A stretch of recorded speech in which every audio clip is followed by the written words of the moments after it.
On today's episode of You Asked, what's up with the Nintendo Switch 2? We answer some of your burning questions as pre-orders are officially underway. In terms of mobile and phone tech, what Android comes most recommended by our digital trends expert? And is upgrading your OLED TV worth it for the latest anti-reflective coating? Welcome back, everyone. I'm Chris Hagan, video producer and host at Digital Trends, and this is You Asked, the show where we answer your tech questions. If you've got something you want to know, send your question to youasked@digitaltrends.com, and don't forget to tune in every Sunday morning at 7:45 a.m. Pacific to see if your question has been selected for the show. This week, Andy Boxall will join us to tackle your smartphone questions, but first we're kicking things off with Digital Trends senior gaming editor Giovanni Colantonio. He got plenty of hands-on time with the Switch 2 at Nintendo's launch event, and he's here to answer your biggest questions. Hey everybody, I'm Giovanni Colantonio. I'm the senior gaming editor at digitaltrends.com, and a couple weeks ago you might remember that we posted our first hands-on impressions of the Nintendo Switch 2. Really exciting. We got to go over to the first ever hands-on event for the console, take it for a spin, played like 11 games or something like that, and you guys had a lot of questions about that experience, had a lot of questions about the console, what we kind of played on it, and I want to answer a couple of those questions here today during today's You Asked, so thank you so much for sending those questions in, and I will try to answer them as best I can. So let's start here with a question from Kenneth Chung, which I love. Kenneth asked about the OS. We haven't seen much of the OS on Switch 2 yet. Is it similar to the original OS on Switch 1? Is it an overhaul? And if it's the latter, can we play games outside of our native region on Switch 2? Both great questions. Happy to answer them. The first thing is that the OS, you should expect it to be pretty much identical. Now, at the preview event I went to, it wasn't like they handed you a Switch and you could do whatever you want on it. These were kind of very structured demos where you just went straight into a game, which meant that we didn't get to really play around with the menu. That said, I did get little glimpses of the UI kind of by accident during that. So if somebody had to pair a controller, because a controller came disconnected, you would get that pop up and it was the same kind of white pairing your controller box that you see on Switch right now. I saw the Nintendo Switch Online GameCube UI, and it was the exact same Switch Online GameCube UI that you've seen before. Since that event, I've also seen a bunch of videos that have had glimpses of the UI, and they've put out commercials that have them and whatnot, and basically it's exactly the same. That home screen is still that white or black home screen with one horizontal layer of apps, and that's kind of it. You scroll through them. The only thing that's getting like a little bit of a redesign is the Nintendo Online kind of section of the Switch, which honestly I'm sure a lot of you haven't even really ever used or realized is there, but that is getting like a slight overhaul, but it's still kind of on brand. A little bit disappointing to me. I have always missed having more control and more dynamic themes on a Nintendo console. I loved how the Nintendo 3DS did it. You could put badges and themes and everything. I had like an Animal Crossing one. It was really decked out. And it's looking like we're not going to get that on Switch 2. I hope that changes. I hope we get more customization down the line, but it looks like Nintendo's goal is to keep a really consistent ecosystem and keep the Switch 2 feeling like a direct continuation of the Switch. I think it's a little bit of a mistake, but, you know, we'll see. It'll at least be familiar, and I guess that's probably what they're going for. And then just on that region locking question, no, the Switch 2 is not region locked as far as we know. You could take a Japanese game and play it on the Switch if you have a North American Switch. The only exception to that, though, is that you can buy a model in Japan that is cheaper than the Switch, but is region locked, can only play Japanese games. Seemed like they wanted to sell the hardware for a little bit cheaper to kind of juice more sales out of it. I think the price in America is what it is because of geopolitical tariff reasons, as we all probably are familiar with at this point. So if you want to learn Japanese and import a cheaper Switch, you can do that. But otherwise, yeah, region locked, or not region locked on the regular Switch. So go to town with it. Question here from Jarathan. How comfortable did you find the Switch, and how does that compare to the Switch 2? It's my one worry that many players will require a grip to make it comfortable yet again. I'll give this part up top because I think it'll color the answer here. I don't mind the comfort on the Switch. I don't think it's comfortable, quote unquote, but I don't think it's terribly uncomfortable. I think it's just kind of flat, right? You're just kind of holding a flat brick, but it's not super heavy, and also the weight is pretty evenly distributed. Like, you can hold that console in the middle. It's not like the Steam Deck, where I have this joke with it where I'm like, holding a Steam Deck kind of feels like holding a cat up by its armpits, right? Your hands are just crammed up here. It's very, very top heavy. The Switch, I've found, never has that problem. I can hold it more in the middle, and it feels a little more balanced. So not ergonomic, not comfortable. Switch 2 isn't very different. It is the same kind of design philosophy. It's not more comfortable, I would say. They haven't really put a lot more thought into that. I think if you found the Switch 1 uncomfortable, you're probably going to want to pick up something like a third-party grip, like a Hori or a D-Brand or something like that. But that said, you can still get the Pro Controller. The new Pro Controller, I did demo with that, and it felt great. If you like the Pro Controller, it's pretty much exactly the same, but with the C button. I think I played with the grip a little bit, and it's pretty much the same as the old Joy-Con grip, so I find that comfortable. Most people don't. You can kind of draw your own conclusions from that. But yeah, I will say that the console itself on feel, I mentioned it's in the hands-on, the main difference is that it feels more hefty. Not necessarily heavier, but you just feel the guts inside it a little bit more, like it feels more like holding an Apple tablet. That's kind of the big difference. I don't think that changes the comfort level. I think it might just change your psychology when playing with it. But yeah, if you don't like the way the Switch 1 feels, Switch 2 is a slightly bigger and heftier version of it. Probably not going to change your mind too much on there. But luckily, the Joy-Cons are a little bit redesigned for comfort. Bigger joysticks, the SLSR buttons, as they call them, the shoulder buttons on the Joy-Cons are bigger, so they're easier to hit. So some quality of life improvements there, but not too much, so, go in with your expectations and check there.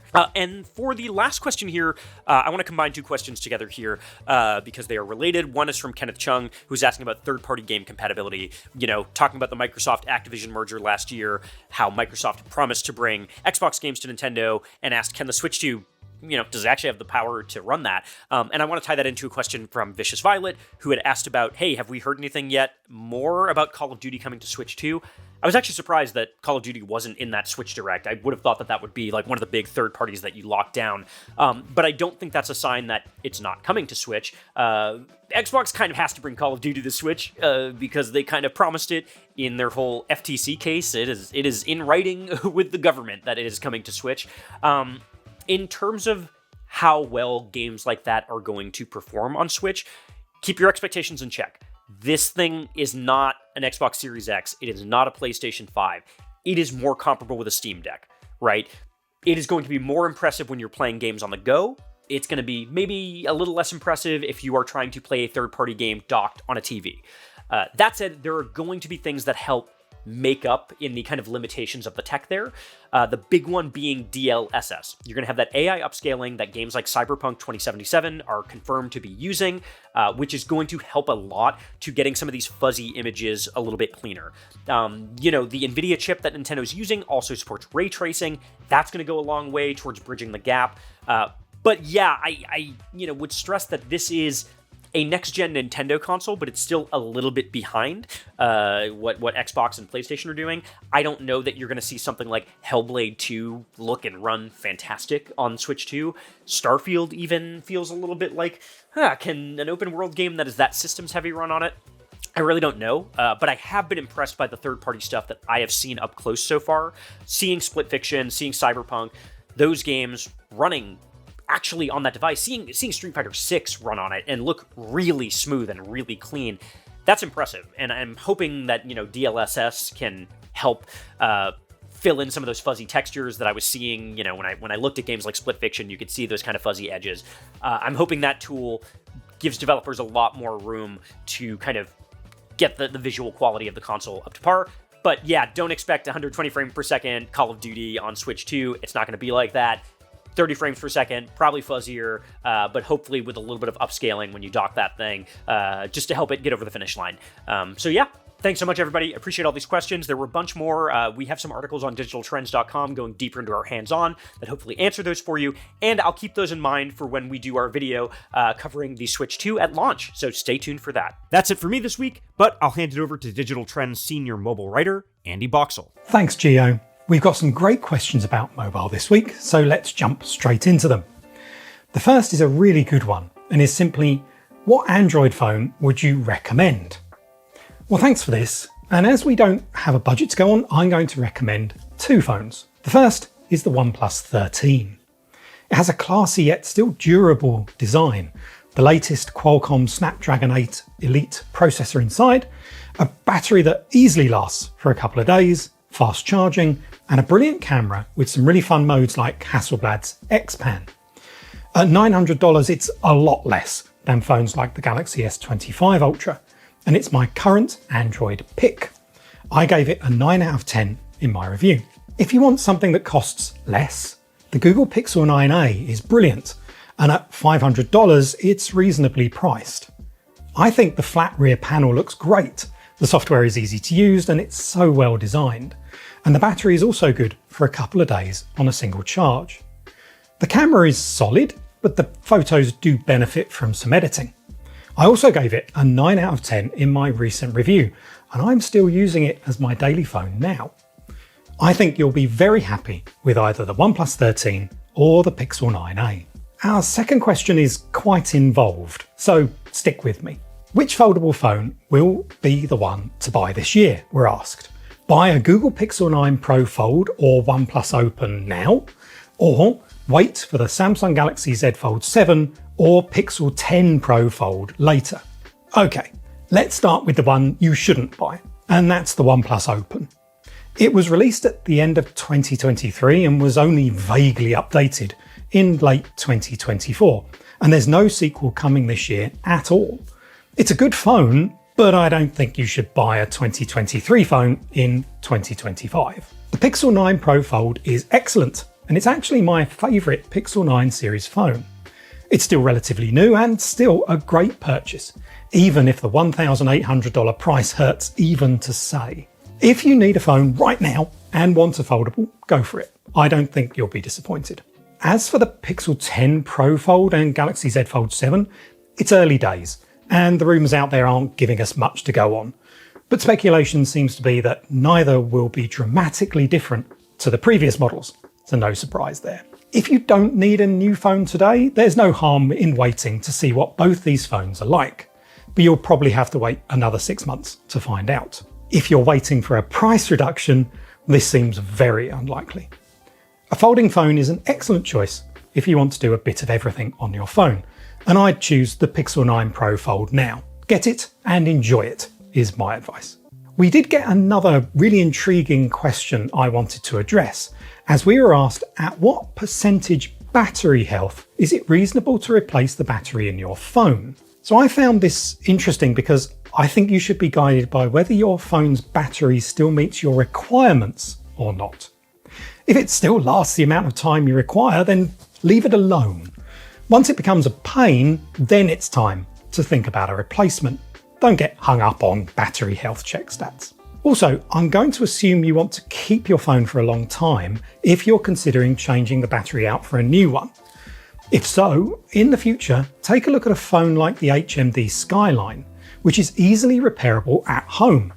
And iFixit sells official spares, including a new battery. It's really satisfying to maintain your phone like this, and it'll be cheaper in the long run. Thanks again for your really interesting questions this week. It's been fun to answer them. And now it's back to Chris.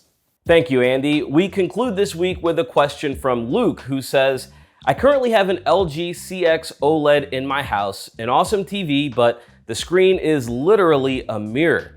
I have a window behind the viewing position, and especially in the summer, I can see everything behind me in the TV, but not any darker images. So I'm considering a new OLED since I'm a huge fan of the picture quality. But I was wondering how well the anti-reflective coating has improved compared to my CX. I might consider other brands, although Sony doesn't come near the price and quality value of LG, and Samsung missed Dolby Vision support.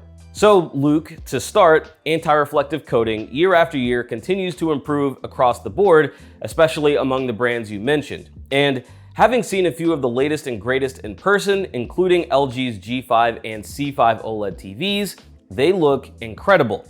However, in your case, it sounds like you've got an extraordinary amount of light pumping into your room and towards your TV. So personally, I would point you toward the latest offerings from Samsung.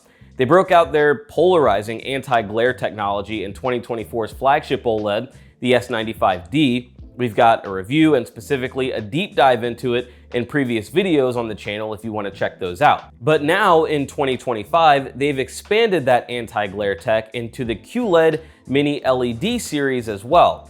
So you've got options. If OLED is a must and you want to eliminate those glare problems, the S95F is going to be the best option. But don't sleep on the QN90F, their top-tier quantum dot mini LED TV. Not only does it have the anti-glare technology, but it's going to hit brightness levels above that of the S95F. So if you really want to counteract the brightness of the room and you're watching a lot of daytime television, the QN90F may be the better option here. As for Samsung's lack of Dolby Vision support, I think that's a matter of how much do you think you'll notice it.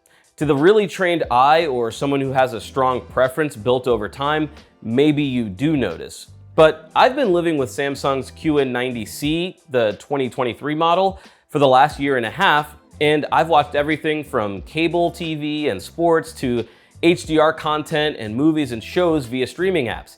And HDR10 and HDR10 Plus still have plenty of wow factor. So if it comes down to picking up the best TV to address your reflection issues or the best HDR format, I think addressing the anti-glare issues will benefit you the most. As always, we appreciate everyone for tuning in. If you've enjoyed the video or learned something new, be sure to give it a like. It really helps the channel out. And if you haven't already, subscribe and hit that notification bell so you don't miss out on what we have coming next.